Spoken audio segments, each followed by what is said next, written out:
লিস-সাইমিনা, যারা সয়েম পালনকারী, যারা রোজা রেখেছিল তাদের জন্য জান্নাত সাজাও। ওয়াল কায়েমিনা আয়ু সালাতে তারাবিহিনা, এবং যারা সালাতুত তারাবির নামাজ আদায় করেছিল তাদের জন্য জান্নাত সুসজ্জিত করো। কয়টা শর্ত গেল? দুইটা।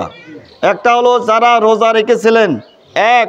2 নম্বর শর্ত যারা তারাবির সালাত পড়েছিলেন, দুইটা শর্ত, তাদের জন্য জান্নাত সাজাও। 3 নম্বর শর্ত হলো মিন উম্মতি মুহাম্মাদিন সাল্লাল্লাহু আলাইহি ওয়াসাল্লাম। আমার আল্লাহ পাক বলেন এটা আদম নবীর উম্মতের জন্য না, নূহ নবীর উম্মতের জন্য না, কোন নবীর উম্মতের জন্য না, মিন উম্মতি মুহাম্মাদিন সাল্লাল্লাহু আলাইহি ওয়াসাল্লাম। আল্লাহ পাক বলেন আমার হাবিব, আমার দোস্ত মুহাম্মদ সাল্লাল্লাহু আলাইহি সাল্লাম, তার উম্মতের জন্য জান্নাত সাজাও। সুবহানাল্লাহ। এর চাইতে কি পুরস্কার থাকতে পারে আমার জানা নাই।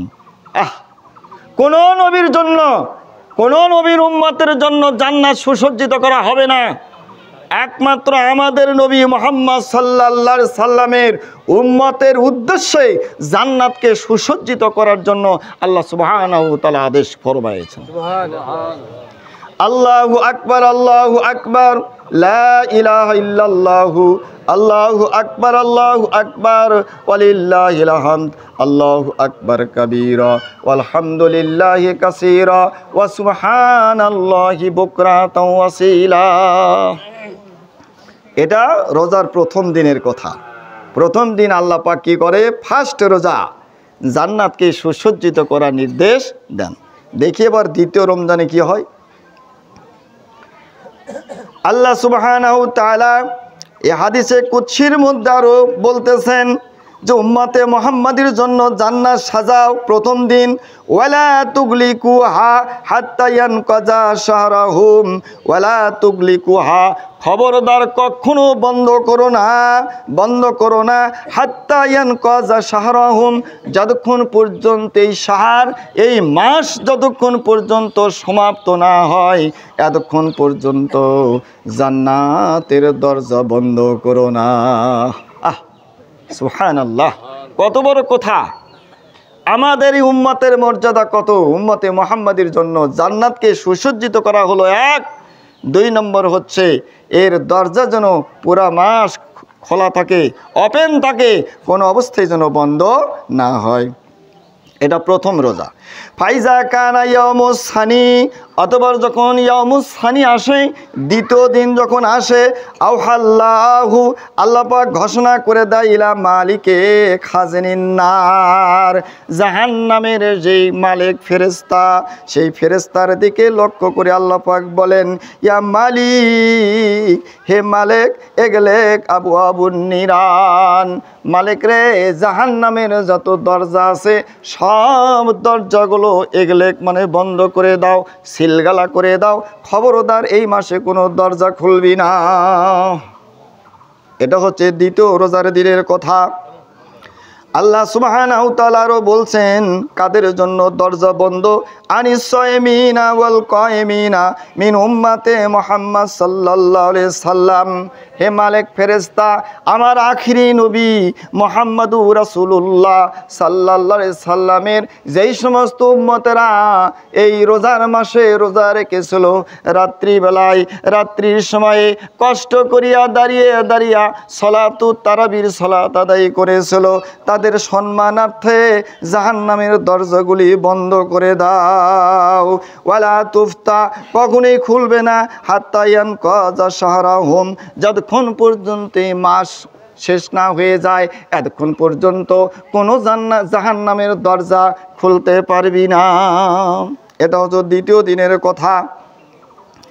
সোম্মাইজা কানা ইয়ামুস সালেস, এরপর যখন তৃতীয় রমজানের দিন আসে, আওহাল্লাহু ইলা জিবরাইল, আল্লাহ রাব্বুল আলামিন জিবরাইল ফেরেশতাকে লক্ষ্য করে বলেন ইয়া জিবরাইল, হে জিবরাইল, ইহবিত ইলাল আরজে, তুমি জমিনের দিকে বিচরণ করো, পৃথিবীতে আসো, ফাগুল্লা মারদাতুশ শায়াতিন, জমিনে যত মারদাতুশ শায়াতিন অবাধ্য শয়তান আছে, শয়তান তো আসলেই অবাধ্য, তারপরও বলা হয়েছে অবদ্ধ শয়তান যত আছে ওয়া আতাতাল জিন্নে এবং অবদ্ধ জিন যারা আছে, যারা মানুষকে ধোঁকা দেয়, মানুষকে পাপ পথে আহ্বান করে, এদেরকে তুমি ধরো। হাত্তা লা ইউফসিদু, যেন তারা লা ইউফসিদু কোনো রকমের ফিতনা ফাসাদ পৃথিবীতে সৃষ্টি করতে না সক্ষম হয়। আলা ইবাদি, আমার ওই সমস্ত ইবাদের জন্য, ওই সমস্ত বান্দার জন্য সুমাহুম, যারা তাদের রবের উদ্দেশ্যে সুমাহুম রোজা রেখেছে। আমার যে সমস্ত বান্দারা রোজা রেখেছে, সম পালন করেছে, এদের রোজার যেন ত্রুটি বিচ্যুতি না ঘটে, এদের সম্মানার্থে পৃথিবীতে যত অবদ্ধ শয়তান আছে, যত মারদাত জিন আছে, এদেরকেও তুমি বন্দী করো। সুবহানাল্লাহ, আল্লাহু আকবার, আল্লাহু আকবার, লা ইলাহা ইল্লাল্লাহু, আল্লাহু আকবার, আল্লাহু আকবার, ওয়ালিল্লাহিল হামদ, আল্লাহু আকবার কাবীরা, ওয়ালহামদুলিল্লাহি কাসীরা, ওয়া সুবহানাল্লাহি বুকরাতাও ওয়াসীলা। ওয়া ইন্না লিল্লাহি মালাকান রাসাহু তাআতাল আরশে, আল্লাহ পাকের এমন একজন মালাক আছে, এমন একজন ফেরেশতা আছে, যা রাসাহু, যার মাথা তাআতাল আরশে, ওই ফেরেশতার মাথা আরশের নিচে, ওয়ারিজলাহু, এবং তার দুই পা ফি তাখওয়ামুল আরজে সাবিয়াতে সুফলা, অর্থাৎ 7 তবক জমিনের নিচ পর্যন্ত তার পা। আল্লাহর আরশের নিচেই তার মাথা, 7 তবক জমিনের নিচে তার পা। তাহলে বুঝেন এই ফেরেশতা কত বড়, বিশাল ফেরেশতা, তাই না? এই ফেরেশতা আছে। লাহু জানাহানে, যার 2টা ডানা আছে। আহাদুহুমা বিল মাশরিকি ওয়াল মাগরিবি, যার একটা ডানা এত বড় যে বিল মাশরিকি ওয়াল আখরু বিল মাগরিব, একটা ডানা পূর্ব প্রান্ত পর্যন্ত সমান, ওয়াল আখিরু ইলাল মাগরিব, আর দ্বিতীয় ডানাটা পশ্চিম প্রান্ত পর্যন্ত সমান। পৃথিবীর পূর্ব প্রান্ত আর পৃথিবীর পশ্চিম প্রান্ত, যার পরে আর কোনো পৃথিবী হইতে পারে না, এত দূর পর্যন্ত 2টা পাখা যদি বিছিয়ে দেয়, তামাম পৃথিবী দখল করে নেয়। এত বড় সেই ফেরেশতা। আহাদুহুমা মিন ইয়াকুতিল আহমার, ওর পাখাগুলি লাল রঙের একুত পাথর দিয়ে, মূল্যবান পাথর দিয়ে তৈরি করা আছে। ওয়াল আখরু মিন জাবারজাদিল আহজার, আর দ্বিতীয় পাখাটা সবুজ রঙের জবরজত মূল্যবান পাথর দিয়ে তৈরি। ওই ফেরেশতা ইউনাদি, সে বলতে থাকে, ফিকুল্লি লাইলাতিন, ফিকুল্লি লাইলাতিন মানে প্রত্যেক রাত্রে। আপনাদেরকে মনে করে দিলাম, প্রথম দিন গেল, দ্বিতীয় দিন গেল, তৃতীয় দিন গেল, বাকি থাকলো 30 রোজার মধ্যে 27টি। এই 27 দিনে নয়, এই 27 রাতে। ফিকুল্লি লাইলাতিন মানে প্রত্যেক রাতে, মিন শাহরে রমজান, রমজান মাসের প্রত্যেক রাতে। ওই ফেরেশতা বলে, ঘোষণা দেয়, আল্লাহর কথাই ঘোষণা দেয়, কি বলে? হালমান তায়েব ইউতাবু আলাইহি, এমন কোন তওবাকারী আছো কি, যে তওবা করবে, আল্লাহ রব্বুল আলামিন তার তওবা কবুল করবে। এটা একটা ঘোষণা দেয়। 2 নম্বর হলো হালমিন মুস্তাগফির লাহু ইউগফির লাহু, আল্লাহ পাকের ওই ফেরেশতা ঘোষণা দেয়, হালমিন মুস্তাগফির, এমন কোন ক্ষমা প্রার্থনাকারী আছো কি, ইউগফির লাহু, যে আল্লাহর কাছে ক্ষমা চাইলে আল্লাহ রব্বুল আলামিন তারে ক্ষমা করে দিবেন। মুসলিম ভাই ও বোনেরা, আমাদের কাছে স্পষ্ট সুন্নাহ আছে, স্পষ্ট হাদিস আছে। হাদিস থাকার পরেও না জানার কারণে মানুষ বিদাতি আমল করে। যেমন রমজান মাস আসলে বিশেষ পদ্ধতিতে তারা নামাজ আদায় করে। বিশেষ পদ্ধতি, যে কদরের নামাজ কি করতে হবে, সূরা ফাতিহার পরে 7 বার করে লাইলাতুল কদর প্রতি রাকাতে পড়তে হবে। এইভাবে কিছু কিছু ছোটি বই পাওয়া যায়, কোনো বই পুস্তকে পাওয়া যায় 10 বার করে পড়তে হবে কদর সূরা ইত্যাদি। এগুলো মানুষের বানানো। আম্মা জান আয়েশা রাদিয়াল্লাহু তাআলা আনহা, জাওজুন নবী সাল্লাল্লাহু আলাইহি সাল্লাম, যিনি আমার নবীর স্ত্রী ছিলেন। আম্মা জান আমাদের মুমিনের মা, আমাদের মা আয়েশা সিদ্দিকা রাদিয়াল্লাহু তাআলা আনহা তিনি আমার রাসূলকে বললেন, ইয়া রাসূলুল্লাহ, ইয়া হাবিবাল্লাহ, আল্লাহ রাসূল গো, আমরা কদরের রাতে কি ইবাদত করব, কি চাইব? আল্লাহ রাব্বুল আলামিনের নবী কিন্তু অতিরিক্ত কোনো নামাজের কথা বলেন নাই। তিনি জানিয়ে দিলেন, আয়েশা রে, তুমি শুধু এই দোয়া করবে কদরের জন্য, আল্লাহুম্মা ইন্নাকা আফুউন তুহিব্বুল আফওয়া ফাফু আন্নি। আপনারা পড়ছেন না? এটা এই হাদিস বলে যে কদরের রাত্রিতে, আর একটি হাদিসে আসছে রাসূলুল্লাহ সাল্লাল্লাহু আলাইহি সাল্লাম রমজানের প্রত্যেক রাতে দিনে বেশি বেশি করে এই দোয়া শিক্ষা দিয়েছেন, আল্লাহুম্মা ইন্নাকা আফুউন তুহিব্বুল আফওয়া ফাফু আন্নি। দেখেন এই হাদিসের সঙ্গে এই হাদিস হুবহু মিলে যায়।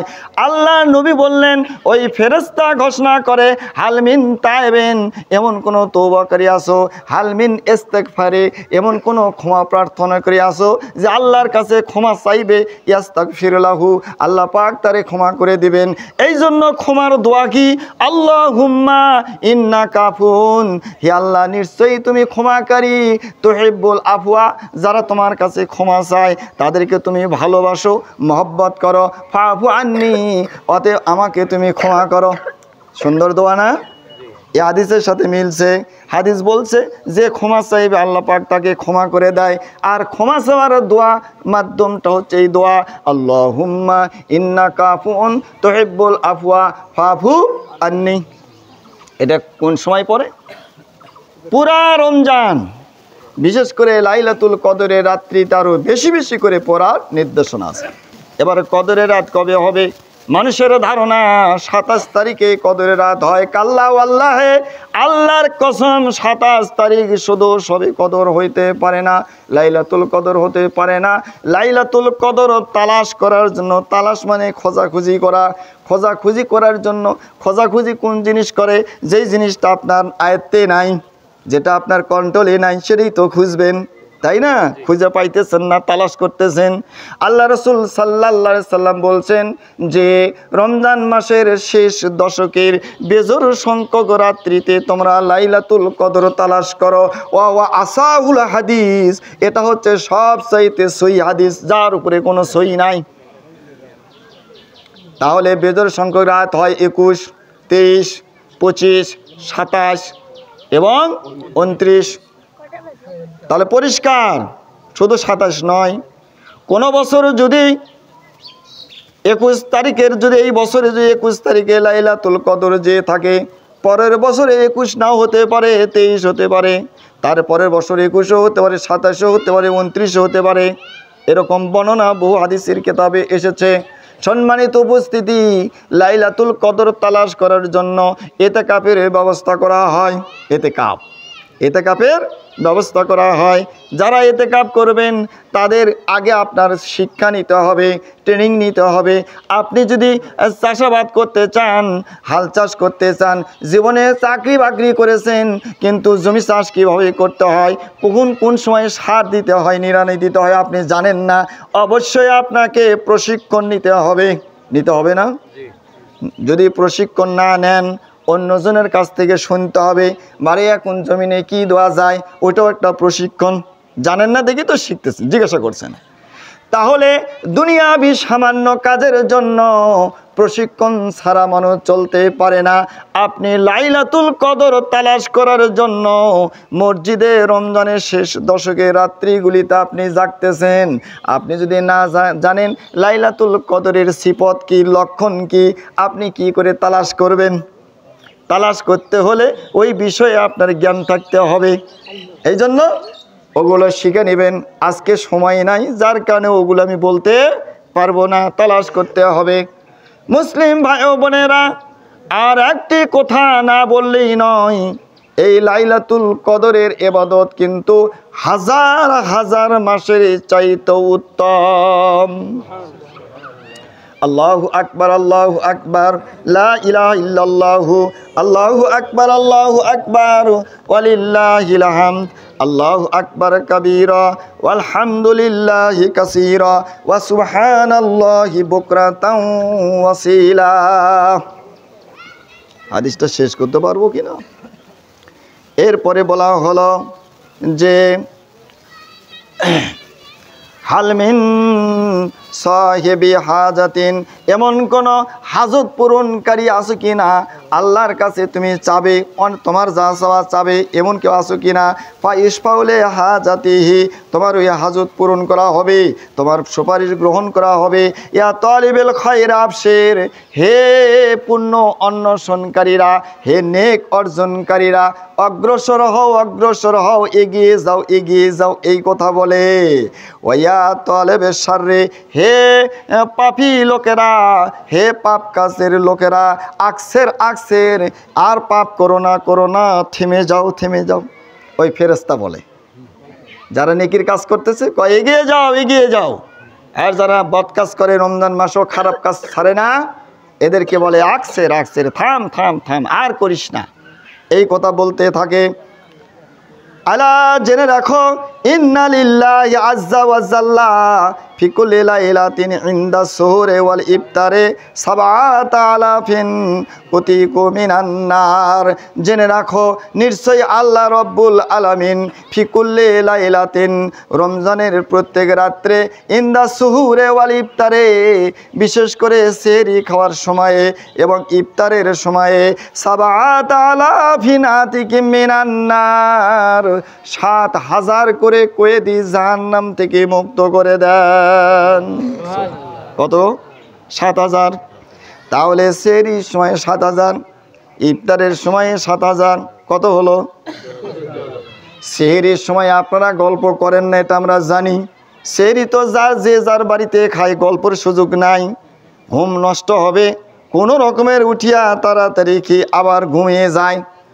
আবার অনেকেই খেয়ে দেয়, যারা ভালো মানুষ তারা মসজিদে যায়, আর যারা ৫ ওয়াক্ত নামাজ পড়ে না, শুধু রোজা রাখে, ওরা সেহরি খেয়ের জন্য উঠবে, খাওয়া শেষ আর ঘুমিয়ে যায়, ঠিক না? এই তো বিষয়। কিন্তু গল্প গুজব করার টাইম নাই। অপরপক্ষে ইফতারের পূর্ব মুহূর্তে রাসূল বলেছেন দোয়া কবুল হয়, কিন্তু আমরা দেখছি ইফতার পূর্ব মুহূর্তে আপনি আস্তাগফিরুল্লাহ পড়েন, আল্লাহর কাছে ক্ষমা চান, আল্লাহুম্মা ইন্নাকা আফুন তুহিব্বুল আফওয়া দোয়া করেন, যা ভালো ইচ্ছা মনে হয় সেই দোয়া করেন, নিষেধ নাই। কিন্তু তা না করে একজন আরেকজনের সাথে গল্প গুজব করছেন, খানা সামনে আছে, খানার সামনে গল্পের ছালা ছেড়ে দিলেন, তাহলে কি আপনি হাদিস মানলেন না? এই থেকে সাবধানতা অবলম্বন করতে হবে।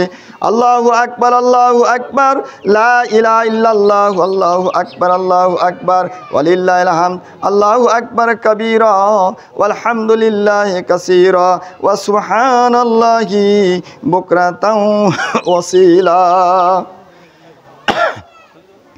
সম্মানিত মুসলিম ভাই ও বোনেরা, এরপরে আল্লাহ রব্বুল আলামিনের ওই ঘোষণাকারী আরও ঘোষণা করেন, কাদ ইস্তাউজিবুল আযাবে বিরব্বিল আলামিন ফাইজা কানাত লাইলাতুন।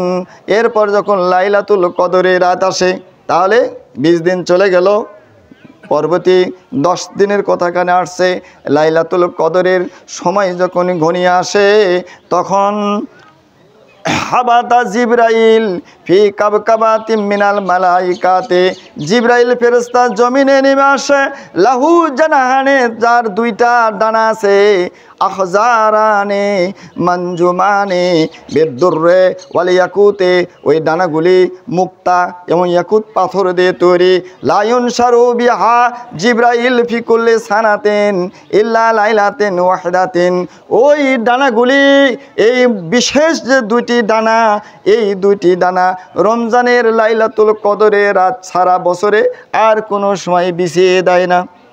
অন্য একটা হাদিসে আসছে জিব্রাইল ফেরেশতার 600 ডানা আছে। কত? 600 ডানা আছে। কিন্তু তার মধ্যে বিশেষ করে যে 2টি ডানা, এই ডানা শুধুমাত্র প্রতি বছর ফিকুল্লে সানাতিন, প্রতি বছর লাইলাতুল কদরে রাত্রিতেই এটা বিছিয়ে দেওয়া হয়। ওয়াজালিকা কাউলুহু তাআলা ফি সূরাতিল কদর, যেমন আল্লাহ সুবহানাহু ওয়া তাআলা সূরা কদরে বলছেন, তানাজ্জালুল মালাইকাতু ওয়া রূহু ফিহা বিইজনি রাব্বিহিম মিন কুল্লি আমর। এই রাত্রে ফেরেশতা অবতীর্ণ হয়, রুহু অবতীর্ণ হয়, এই কথা বলছেন। এর ব্যাখ্যা আমি গেলাম না। মুসলিম ভাই ও বোনেরা, এরপরে ওয়াম্মা রুহ ফাহুয়া জিব্রাইল, রুহ বলতে এখানে জিব্রাইল ফেরেশতার কথা বোঝানো হয়েছে। জিব্রাইল ফেরেশতা লাইলাতুল কদরে আসেন, ইয়ামসাউ বে জানাহাইহি ফায়ুসাল্লিমু আলাল কায়মি ওয়ান নাইমি। কত সুন্দর কথা। জিব্রাইল ফেরেশতা আসিয়া সালাম দেয়, সালাম, সুবহানাল্লাহ, কি দেয়? সালাম দেয়। আমরা শুনতে পারি না এই সালাম কাদেরকে দেয়? বলা হয়েছে ফায়ুসাল্লিমু আলাল কায়েম, যারা কায়েম ছিল, আইয়ু সালাতে তারাবি, তারাবির নামাজে যারা ছিল, তারাবি পড়তে যারা এসেছে, তাদেরকে জিবরাইল আলাইহিস সালাতু ওয়াস সালাম সালাম দেয়। এ সালাম নিজস্ব কোনো সালাম নয়। অকাল আল্লাহ তাআলা সালামে ফি সূরাতুল ইয়াসিন, সালামুন কাউলাম মির রাব্বির রহিম, আছে না? পরম করুণাময় দয়ালু আল্লাহর পক্ষ থেকে জিবরাইল এসে সালাম দেয়। আর কি করে? ওয়া নাইমে, এবং যারা তারাবির সালাত পড়ার পরে নাইম, ঘুমিয়ে গেছে। মুসলিম ভাই বোনেরা, নামাজির ঘুমটাও ইবাদত। সুবহানাল্লাহ। আপনি তারাবি পড়েছেন ইবাদত, তারাবি অন্তে আপনি ঘুমিয়ে গেছেন, এই ঘুমটাও আপনার ইবাদত হলো। এর চাইতে আর কি চান? এরপরে ওয়াল মুসাল্লি ফিল বাররে ওয়াল বাহরে, এমনকি পৃথিবীর যত মুসল্লি স্থল ভাগে থাক, ওয়াল বাহারে জল ভাগে থাক, জলে থাক, স্থলে থাক, সকলেই আসসালামু আলাইকা ইয়া মুমিন, এই কথা বলতে থাকে, হে মুমিন, তোমাদের উপর আল্লাহর পক্ষ থেকে সালাম। কিন্তু আমরা শুনতে পাই না। হাত্তা ইজা তলাল ফাজরে, এই সালাম বিনিময় চলতে থাকে তলাল ফাজরে, যতক্ষণ পর্যন্ত ফজর উদয় না হয় এতক্ষণ পর্যন্ত চলতে থাকে। সংক্ষেপ করে দেই, সময় নেই। এরপরে যখন লাইলাতুল কদর গেল, এই হাদিস পূর্ণ বললে 1 ঘন্টার কম হবে না, যা সম্ভব নয়। মুসলিম ভাই ও বোনেরা, এরপরে জিবরাইল আলাইহিস সালাতু ওয়াস সালাম সালাম বিনিময় করলেন, কিন্তু আমরা শুনতে পারলাম না। এরপরে যখন ঈদের দিন আসলো, আজকের দিন, ঈদের দিন যখন আসলো, তখন প্রত্যেক রাস্তার অলিতে গলিতে মোড়ে মোড়ে যেই দিক দিয়ে আপনাকে আসতেই হবে এই মাঠে, তার চতুর্পাশে হাজার হাজার লক্ষ লক্ষ মালাইকা ফেরেশতারা আজকে মোতায়েন আসছে, যে কে ঈদের নামাজে আসলো আর কে আসলো না, এই জরিপ তারা করতেছে। সুবহানাল্লাহ।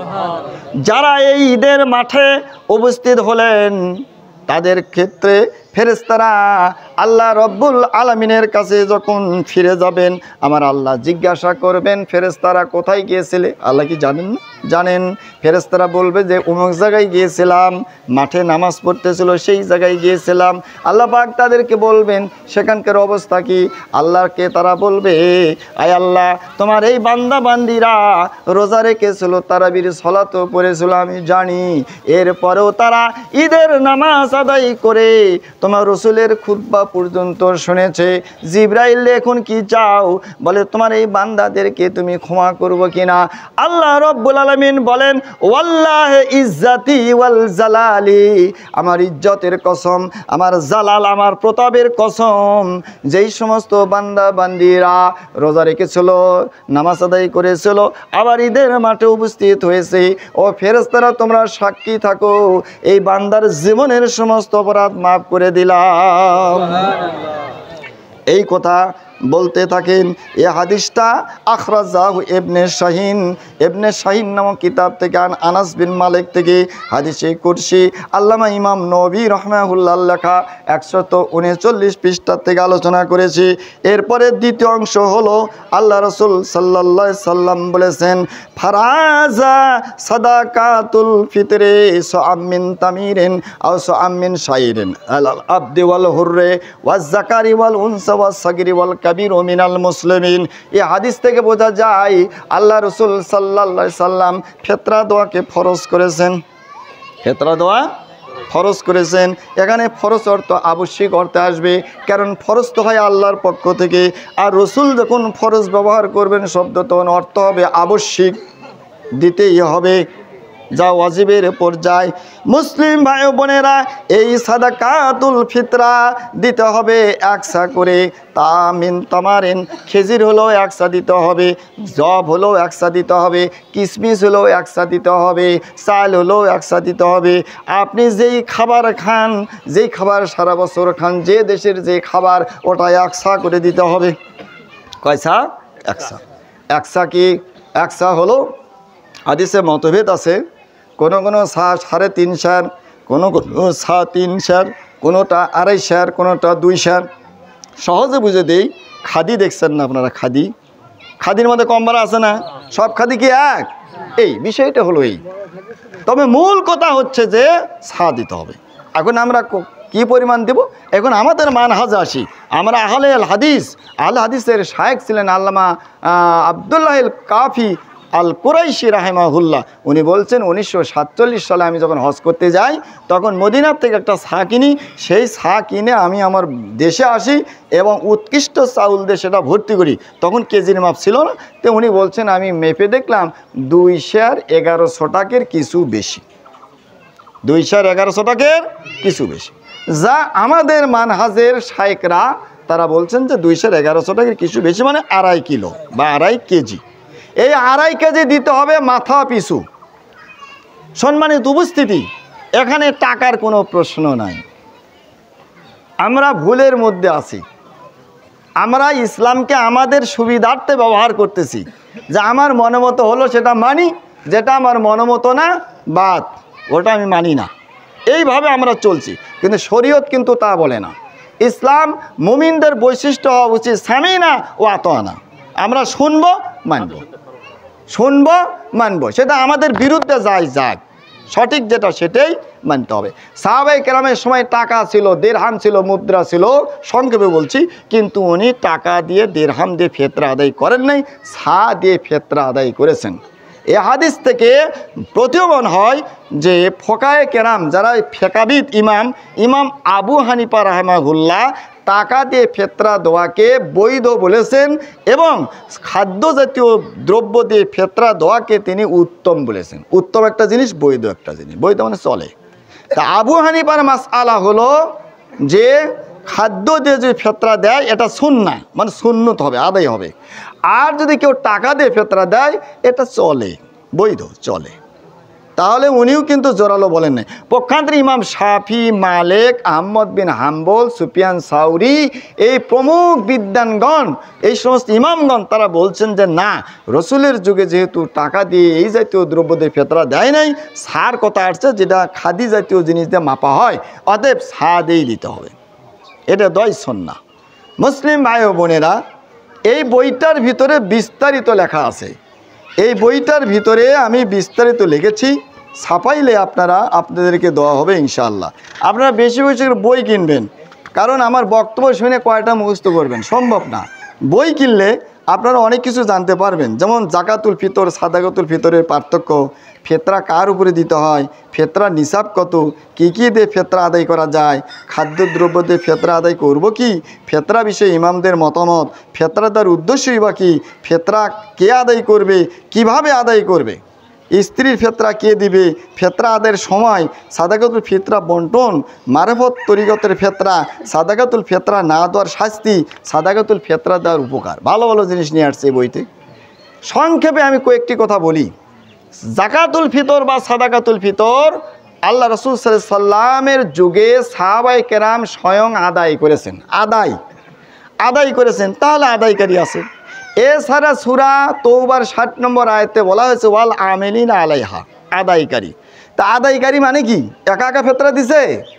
সহজ আমি ধরাই দিলাম, একা একা না। আদায়কারী মানে কি? কিছু লোক থাকবে তারা আদায় করবে, আর সবাই সেখানে জমা করবে। তো সাহাবায়ে কেরামের যুগে আদায় করা হয়েছে। কোরআনুল কারীমে সূরা তওবার 60 নম্বর আয়াতে আদায়কারীর একটা খাত বর্ণনা করা হয়েছে ওই কাজে। এরপরে হযরত আবু বকর রাদিয়াল্লাহু তাআলা আনহুর জামানায় কিছু লোক যার ফিতরা তাই দেওয়া শুরু করেছিল, যার যাকাত তাই দেওয়া শুরু করেছিল। রাসূলুল্লাহ সাল্লাল্লাহু আলাইহি সাল্লামের এই প্রবীণ সাহাবী আবু বকর রাদিয়াল্লাহু তাআলা আনহু তিনি কঠোর হস্তে সেগুলো দমন করেছিলেন। তিনি রাষ্ট্রের খলিফা ছিলেন, দমন করেছিলেন যে না, যাকাত ফিতরা আদায় করার জন্য আমার কর্মচারী আছে, তাদের কাছে জমা করতে হবে। মুসলিম ভাই ও বোনেরা, আজকে আমাদের দিন ইসলাম রাষ্ট্রীয়ভাবে নাই। যদি এটা ইসলামী স্টেট হতো, আদায়কারীর লোকই থাকতো, সরকার কর্তৃক লোক থাকতো, বাই ফোর্স তাদেরকে আদায় করতেই হতো, তাদের আপনাকে দিতেই হতো, এই কথা বলার অপশন পাইতেন না। তাহলে এখন আমরা কি করব? প্রত্যেক সমাজে যেখানে জমা করলে নিরাপদ থাকে, সমাজে যারা এটা নেতৃত্ব দেয়, তাদের কাছেই যাকাতুল ফিতরা আদায় করতে হবে। আর আমাদের নিয়ত কি? আমাদের নিয়ত হচ্ছে ফিতরা দেওয়ার আগেই বলে দেই আদায়কে যে ভাই, এই যে 500 টাকা দিলাম, আমার কিন্তু ছাইল আছে 3টে, একটু না ধরে দিন। তাহলে আপনি 500 টাকা দিয়ে 3টা ছাইলের 1500 টাকা চান, এভাবে সবাই যদি চান, নিজের বিবেক দিয়ে বলেন তো, আদায়কারীরা কি বাড়ির থেকে টাকা নিয়ে দিবে আপনার? সম্ভব না। এটা হচ্ছে ময়লা। এটা কি ময়লা? ফিতরা হলো ময়লা। আরে ভাই, আপনি এটা চাবেন কেন? আপনার মানসিকতা এমন থাকতে হবে যে আমি সাদকা দিলাম, এটা ফিতরা দিলাম, এটা তো সাদাকা মানে কি? ময়লা। সাদাকাতুল ফিতরাটা ময়লা, দেহের ময়লা। এটা দিছি, এই ময়লা কেউ কিছু খায়, কারণ এটার তো উপযুক্ত আমি না, তো এর দিকে আমি তাকাবো না। যেই ব্যক্তি সাদাকাতুল ফিতরা ওভাবে হওয়া সত্ত্বেও যদি গ্রহণ না করে, তার নিয়ত যদি থাকে যে আল্লাহ, আমি যত গরিব হই, ফিতরা যেন আমি না খাই, আল্লাহ রব্বুল আলামিন অবশ্যই তাকে স্বয়ং সম্পন্ন করবেন। সুবহানাল্লাহ। তার মন মানসিকতার কারণে, নিয়তের কারণে, কারণ নিয়ত তার সহি। তাহলে প্রথম কথা হচ্ছে ফিতরা আদায় করতে হবে। যার ফিতরা সেই যদি ইচ্ছাভাবে দেয়, হবে না। কারণ ইসলাম হচ্ছে একটা সংঘবদ্ধ জীবন ব্যবস্থা, ইসলাম হচ্ছে একটা সমাজবদ্ধ জীবন ব্যবস্থা। এখানে সমাজ আছে। সুতরাং আপনি বলতে পারেন যে আমি ফিতরা দিলাম, আমার ছাইলকারী আছে, যদিও বলা ঠিক না, আপনি বলেন, আপনার এটা চাওয়াই উচিত না, এটা ময়লা। তারপরেও যদি আপনার ময়লা আপনি খান, তাহলে আমি রজিব কি বলতে পারি? আমার পক্ষে সম্ভব ময়লা থেকে বন্ধ করা? সম্ভব না। এজন্য সকলকেই তাকওয়া নিতে হবে। রমজান তো আমাদেরকে তাকওয়ার শিক্ষা দিয়েছে। এই হলো মাসআলা। সম্মানিত মুসলিম ভাই ও বোনেরা, আর বিস্তারিত আলোচনা করার সুযোগ নেই, এখন আমি শেষ করে দিব। তাকবীর পড়েন, আল্লাহু আকবার, আল্লাহু আকবার, লা ইলাহা ইল্লাল্লাহ, আল্লাহু আকবার, আল্লাহু আকবার, ওয়ালিল্লাহিল হামদ, আল্লাহু আকবার কাবীরা, ওয়ালহামদুলিল্লাহি কাসীরা, ওয়া সুবহানাল্লাহি বুকরাতাও ওয়াসীলা। ওয়া ক্বালা রাসূলুল্লাহ সাল্লাল্লাহু আলাইহি ওয়াসাল্লাম, মান সামা রমাযানা সুম্মা আতবাহু সিত্তাম মিন শাওয়ালিন কানা কা সিয়ামিদ দাহরে, রাহুল মুসলিম।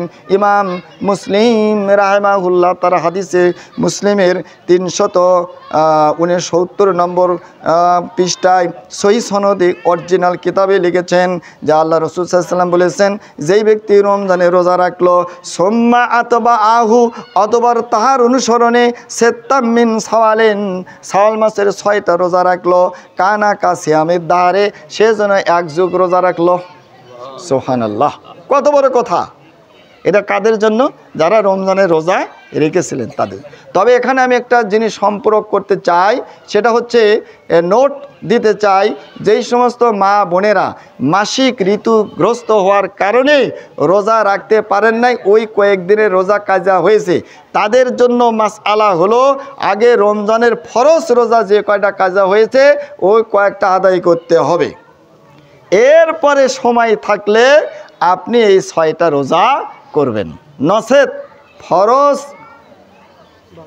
বাদ রেখে এই নফল করার কোনো সুযোগ নাই। দ্বিতীয় মাসআলা হলো যে এই 6টা রোজা এই শাওয়াল মাসের পুরা মাসের যে কোনো দিন করা যাবে। 3 নম্বর কথা হলো, অনেকে ফতোয়া দেয় আন্দারে হলে আর চলে না। এটা যাহা মিথ্যা কথা, 100% মিথ্যা কথা, এটা বানাওয়াট কথা যে এই 15 দিন আলো থাকে, 4 থেকে 15 দিন অন্ধকারে চলবে না। এই ধরনের কোনো বর্ণনা কোনো হাদিসের কিতাবে নাই। আর চতুর্থ মাসআলা হলো, এই হাদিসে বলা হলো 6টা রোজা রাখা শাওয়াল মাসে। এখন আপনি একসাথেও 6টা রাখতে পারেন, একদিন বাদ দিয়েও 6টা রাখতে পারেন, 3 দিন বাদ দিয়েও 6টা রাখতে পারেন। তার মানে মাসের মধ্যে 6টা হলেই এনাফ। বুঝাতে পারছি মুসলিম ভাই ও বোনেরা? এরপরে আপনার আরেকজন প্রশ্ন করেছিলেন, আমাকে ইঙ্গিত দিয়েছিলেন যে কি কি কারণে সম ভঙ্গ হয়। আসলে এটা আপনাদের প্রত্যেকেরই জানার কথা, যে যে কারণে সম ভঙ্গ হয় এর প্রধানত কারণ হলো দুইটা। একটা হলো শরীরের মধ্যে কিছু ঢোকা, আর একটা হলো শরীর থেকে বের হওয়া। এটা হলো সূত্র, ফর্মুলা। শরীরের মধ্যে কিছু ঢোকা আর শরীর থেকে কিছু বের হওয়া। এই আলোকে এখন দেখেন কি কি আছে, যে যেমন সহবাস করা, স্ত্রী সহবাস করলে শরীরের মধ্যে কিছু ঢোকে, এই কারণেই নষ্ট হয়ে যাবে। আচ্ছা, এরপরে আছে হস্তমৈথুন বা হ্যান্ড ওয়াশিং। অনেক যুবক ভাইরা হস্তমৈথুন করে। ইসলামে হস্তমৈথুন হারাম, সেটা রোজা থেকেই হোক আর রোজা বহির্ভূত সময়ে হোক, এটা করলে রোজা নষ্ট হয়ে যাবে। ইচ্ছাকৃতভাবে পানাহার করা, তবে অনিচ্ছাকৃত ভুলে যদি পানাহার করে সমস্যা নেই, কিন্তু ইচ্ছা করে পানাহার করছে, আমি ভুল করে পানাহার করছি, এটা তো আল্লাহ জানে না, এভাবে রোজা নষ্ট হবে। সংক্ষেপে বলছি, 4, যে সকল বস্তু পানাহারের স্থলাভিষিক্ত, যেমন স্যালাইন, এই শক্তি বর্ধনের জন্য স্যালাইন করা, যেটা স্যালাইন করলেও খাবারের প্রয়োজন হয় না, এই জাতীয় স্যালাইন আছে না, এতে রোজা নষ্ট হবে। কিন্তু যে সমস্ত জিনিস আপনার খাবারের স্থলাভিষিক্ত নয়, যেমন ডায়াবেটিস রোগীদের জন্য ইনসুলিন রোজা অবস্থায় ব্যবহার করলেও কোনো সমস্যা নাই, কারণ এটা কোনো খাদ্য নয়। তা হচ্ছে টিকা দেওয়ার সময় টিকা দেয়, রোজা অবস্থায় যদি টিকাও দেয় তাও কোনো সমস্যা নাই। তবে রোজা অবস্থায় ইনহেলার ব্যবহার করার পিছনে ওলামায়ে কেরামদের মধ্যে দুইটা মত আছে। প্রথম মত হচ্ছে রোজা অবস্থায় ইনহেলার ব্যবহার করা যাবে না, কেননা এটা পাকস্থলীতে পৌঁছে যায়। আর দ্বিতীয় মত হচ্ছে রোজা অবস্থায় ইনহেলার ব্যবহার করা যাবে, কারণ এটা খাদ্য না, এটা ধোঁয়া, এটা বলছেন। আর এই দুইটার মীমাংসা কি, এই দুইটার যারা মীমাংসা করেছে সেই দলের মধ্যে আমি বলছি যে না, রোজা অবস্থায় ইনহেলার ব্যবহার না করাই ভালো। তবে হ্যাঁ, জীবন যদি সংকটের কঠিন পর্যায়ে যায়, এমন আছে না, সেই ক্ষেত্রে সে ইনহেলার ব্যবহার করবে। বুঝাতে পারছি? আর এখানে অনেক বিষয় আছে, আপনারা বইগুলো নিলে এগুলো বাড়ি দিয়ে পড়বেন। আল্লাহু আকবার, আল্লাহু আকবার, লা ইলাহা ইল্লাল্লাহু, আল্লাহু আকবার, আল্লাহু আকবার, ওয়ালিল্লাহিল হামদ।